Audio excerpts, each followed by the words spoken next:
peut-être qu'effectivement, dans 2 ans, on va se rendre compte qu'on se met le doigt dans l'œil et que tous les gens qui ont des tablettes aiment acheter des livres à 21 € en numérique, avec des DRM. Peut-être. Mais pour l'instant, on est plutôt sur cette base-là. En plus, il faut bien comprendre que c'est un marché qui est naissant. Aujourd'hui, ça représente à peu près 2% du chiffre d'affaires du livre papier. Donc ça veut dire que, en termes de nombre d'exemplaires vendus, parfois ça devient important, mais globalement, chez nous, par titre, on a entre 5 exemplaires et 130 ou 150 exemplaires pour les best-sellers numériques. Donc si en plus on se coupe une jambe en mettant un prix élevé plus des DRM, il est évident que même les 5 exemplaires, on ne va pas les vendre, quoi. Donc il y a une nécessité un petit peu économique. Et puis le dernier point, c'est ce que disait Yal, c'est la problématique du piratage. Donc il se trouve que depuis 10 ans, on a quand même eu, merci Adopi, pas mal d'exemples de gens qui étaient vent debout contre le piratage dans d'autres médias que le secteur du livre. Ça arrive au livre. Peut-être qu'on peut ne pas reproduire tout à fait les mêmes erreurs et entamer des dialogues. Alors parfois, évidemment, c'est pas général et tous les pirates ne sont pas simplement de gentils pirates qui sont tout à fait ouverts au dialogue. Néanmoins, on a peut-être le devoir, ou tout au moins on peut au moins essayer de trouver des formulations pour discuter avec ces gens-là et puis pour voir, quoi. Après tout, soit on est complètement contre et on va à la chasse aux sorcières, et on est à peu près sûr de se planter, puisque tout le monde s'est planté avant nous, on n'est pas meilleur que les autres. Soit on essaye de comprendre pourquoi et de voir ce qu'on peut faire pour essayer, si ce n'est de le résoudre, mais en tout cas entamer un dialogue, quoi, pour pourquoi ils le font, et leur montrer que ça sert à rien, nos livres sont pas chers. Pourquoi ils vont se faire chier alors qu'on fait le boulot, franchement. Il faut dire aussi qu'actuellement, pour des éditeurs un peu plus importants, il y a un gros problème pour donner le prix d'un livre numérique parce qu'ils reçoivent des quasi-menaces des sections poche des grands groupes qui expliquent que s'ils pratiquent un prix inférieur à celui du poche, ils n'auront plus la moindre possibilité d'avoir des rééditions poche. Mais pour en revenir justement au contrat et aux choses comme ça, ce que je voulais dire, c'est la question de la durée du contrat. Tu nous dis, Jérôme, que pour l'instant, on est sur 2-3 ans, mais est-il vraiment, ne serait-ce qu'éthique, que de faire signer à des auteurs des contrats pour du numérique sur la durée de la propriété intellectuelle ? À partir du moment où le livre numérique ne peut pas physiquement, enfin, ne peut pas même virtuellement être épuisé. Évidemment non. Enfin, tout ça c'est des discussions, mais soit on se met dans la position d'un grand éditeur comme Gallimard, comme on l'appelle Dalia, et effectivement nous avons tout intérêt à exploiter les œuvres des auteurs jusqu'à 70 ans après leur mort. Ça va me faire quelques années quand même, mais voilà.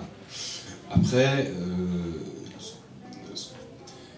c'est le bon chasseur et le mauvais chasseur, quoi. C'est-à-dire que nous sommes de petits éditeurs, donc on n'a pas un fonds extraordinaire, et il est évident que on a besoin des auteurs. Donc, comme Stephen King n'est pas encore tout à fait chez nous, ni Marc Lévy, quel dommage quand même, ni Bernard W.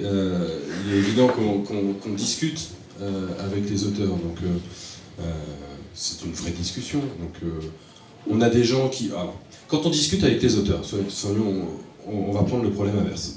On discute avec les auteurs et on dit, bah voilà, nous on fait du livre numérique et on peut prendre vos ouvrages parce que ça nous plaît bien et qui ne sont pas forcément dans notre catalogue papier, donc en dehors des inédits ou des textes à rééditer. La principale peur du numérique, comme personne ne sait trop où on va, on a des auteurs qui parfois sont un petit peu frileux. Alors il est évident que si on leur dit, et en plus, tu n'auras plus le droit de rien en faire jusqu'à 70 ans après ta mort, ils vont être encore plus frileux. Donc on a trouvé cette solution qui est un petit peu intermédiaire, de se dire, voilà, on se donne rendez-vous un peu dans 2 ans, quoi. Tous les ans on fait un arrêté des comptes, on voit, et puis dans 2 ans, on voit si ça marche ou pas. Alors c'est par tacite reconduction, parce que le nombre de discussions étant limité, voilà, mais on prend aussi un engagement chez nous, pour les nouvelles par exemple, je m'engage à retirer toute nouvelle d'un auteur qui sera en numérique chez nous dans le cas d'un projet papier. L'idée, c'est que si un auteur me confie sa nouvelle et qu'il a un projet de recueil papier chez un autre éditeur que moi, ce qui peut très bien se faire, et pas forcément une faute de goût, enfin je veux dire, c'est la vie, je refuse que mon fichier bloque ce contrat papier. Donc je m'engage à la retirer. C'est ce qui va se passer avec Mélanie Fazi, elle a une nouvelle chez nous, qui a été éditée en 69, on l'a fait en numérique, elle a un projet de recueil papier avec B, appelons B, par exemple, ça termine par Elon, et évidemment, je vais retirer cette nouvelle de mon catalogue numérique, parce que ce serait quand même ballot. C'est pas simplement de la gentillesse de ma part, c'est aussi mon intérêt. Je veux dire, si je veux que les gens me confient des nouvelles à publier en numérique, et que donc je gagne des sous dessus, il faut bien que je sois le plus arrangeant du monde, quoi. Sinon, elle va me dire le prochain coup, bah, on va le faire, j'ai peut-être un projet dans 3 ans ou dans 5 ans, donc si c'est pas chez toi, si ça me bloque, c'est pas logique, quoi. Je sais pas si j'ai répondu à la question, mais... Si, t'as bien répondu à la question. J'ai juste rajouté 2-3 détails.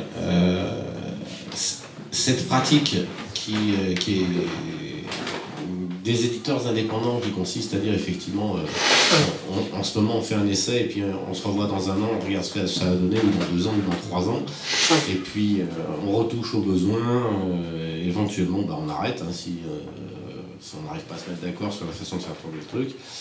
Elle est maintenant, elle est de fait, puisqu'elle est dans le code des usages, qui vient d'être signé entre le Conseil permanent des écrivains et le syndicat national de l'édition. Salut les cons.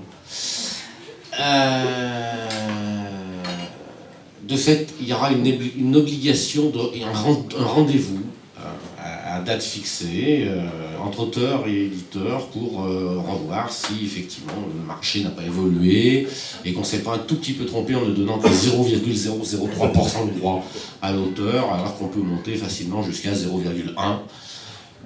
Juste, je fais une parenthèse, hein, on vient de me montrer un contrat d'un éditeur que je ne connais pas qui propose réellement 1,75% sur la version numérique. Voilà.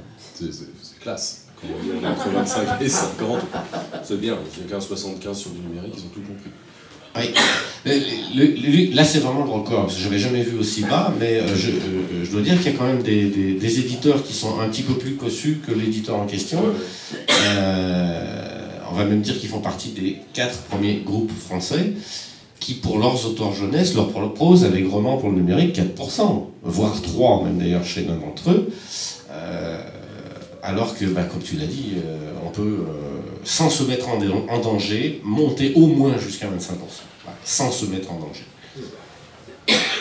Après, et c'est pour ça que c'est intéressant de signer, ben, on dit, allez, on signe le contrat, puis on se revoit dans un an. Dans un an après, on regarde et c'est fait ou c'est pas fait. Voilà, mais je voulais juste dire que c'est maintenant sanctifié par la loi, entre guillemets, puisque le code des usages devient fait force de loi maintenant.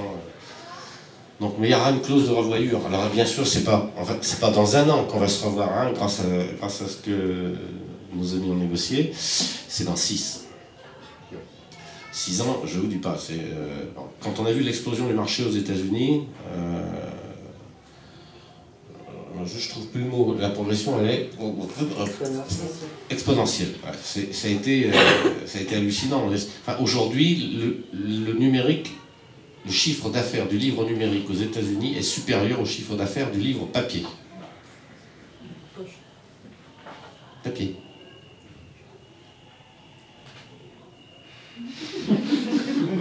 Poche, le chiffre d'affaires du livre poche aux États-Unis s'est effondré totalement. Parce qu'en fait, le seul domaine qui souffre de la concurrence du numérique, ce n'est pas le grand format papier. C'est pour ça que, et puis, de toute façon, ce qui est important quand on achète un grand format, qu'on fait ce choix plutôt que d'acheter un livre de poche, c'est parce qu'on aime l'objet. Il y a quelque chose, il y a un plaisir à le posséder, à le voir, à le tenir, à le montrer à ses amis. Le livre de poche, par contre, voilà, deuxième lecture, il est à réparer.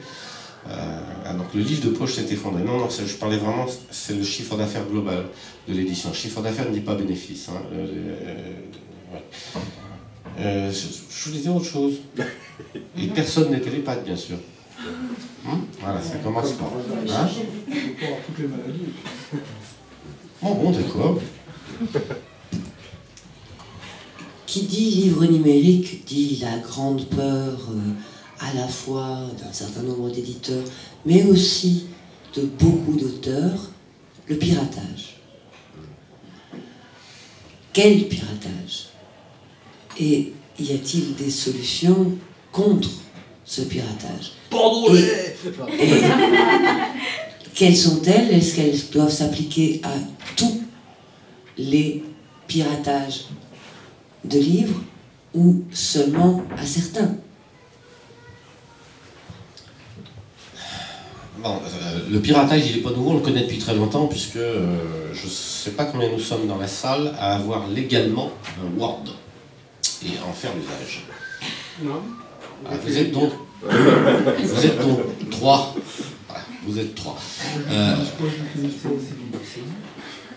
Donc le piratage, on sait très bien, c'est quelque chose qu'on ne peut... Parce que Microsoft, c'est pas une toute petite entreprise. Hein. Si elle voulait vraiment intervenir, elle se donnerait les moyens et elle le ferait.